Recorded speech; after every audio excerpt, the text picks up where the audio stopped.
आमे एमिति एक दुनिया रे रोचे जोंठी सबु किछि तुरंत दरकार, तुरंत खबर, तुरंत खाद्य एवं तुरंत सफलता मध्य। एही दौड़रे आमे सेई कथाटी भूली जाऊ जहाँ आमको प्रकृत रे जीवंत रखे। केबे केबे सबु किछि पछरे छाड़ी दे एमिति एक जगह को जीवाकू पड़े जोंठी मोबाइल नेटवर्क न थाए किंतु निज सह संपर्क बहुत गभीर हो जाए। आजिर यात्राटी होउछि टिकरपड़ा अभिमुखे।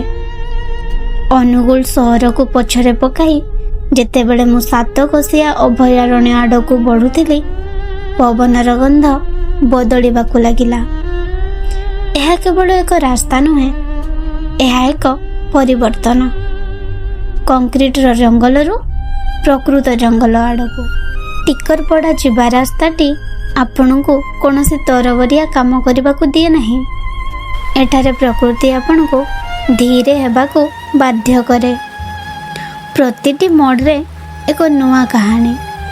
केउठी पहाड़ उपर झरणाटीए बही जाउछि तो केउठी पुराणा गछटीए रास्ता उपर को झुंकी पड़ी आपण को स्वागत करुछि। रास्ता कड़े थिबा एही छोट छोट गाँ गुड़िक देखिले मनरे प्रश्न आसे, आमे सहर रे एते सुविधा पाई मध्य काहेकि अशांत? एठारे लोकंक पाखरे विलासपूर्ण जीवन नाही सत, किंतु सेमानक हसरे एक निश्चल शांति अछि।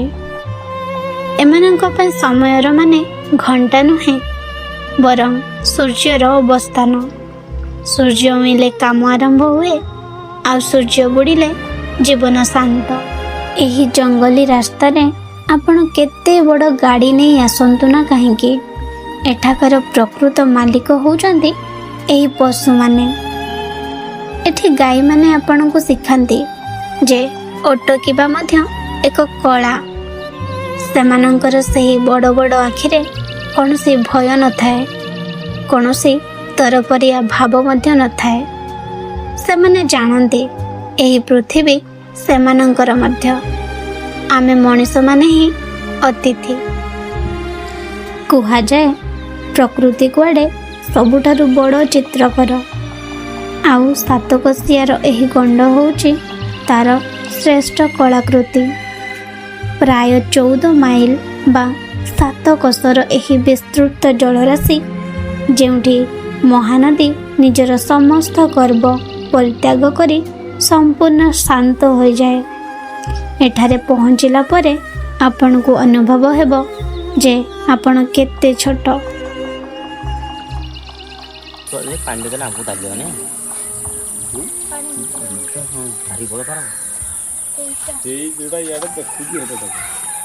ମାଛଟା ହବ ବୁତ ମାଛଟା ଇଏ ଦେଖ ମୁଣ୍ଡ ବୁତ ମାଛ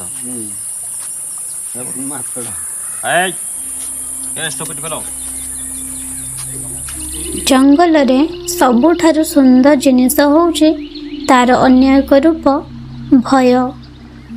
एही घड़ियाल कुंभीर माने होउछंती टिकरपड़ार प्रकृत संरक्षक। सेमाने एठारे खाली बसी रहंती नहीं, सेमाने सही सीमा को जगी रहंती जेउठी मनीषर अधिकार शेष हुए एवं वन्य जंतुंक साम्राज्य आरंभ हुए। सेमानकर निश्चल शरीर भितरे एक अद्भुत धैर्य थाए। सेमाने शिखांती जे जीवन रे सबुबले चलचंचल हेबा दरकार नहीं, केबे केबे केवल अपेक्षा करबा मध्य पर्याप्त।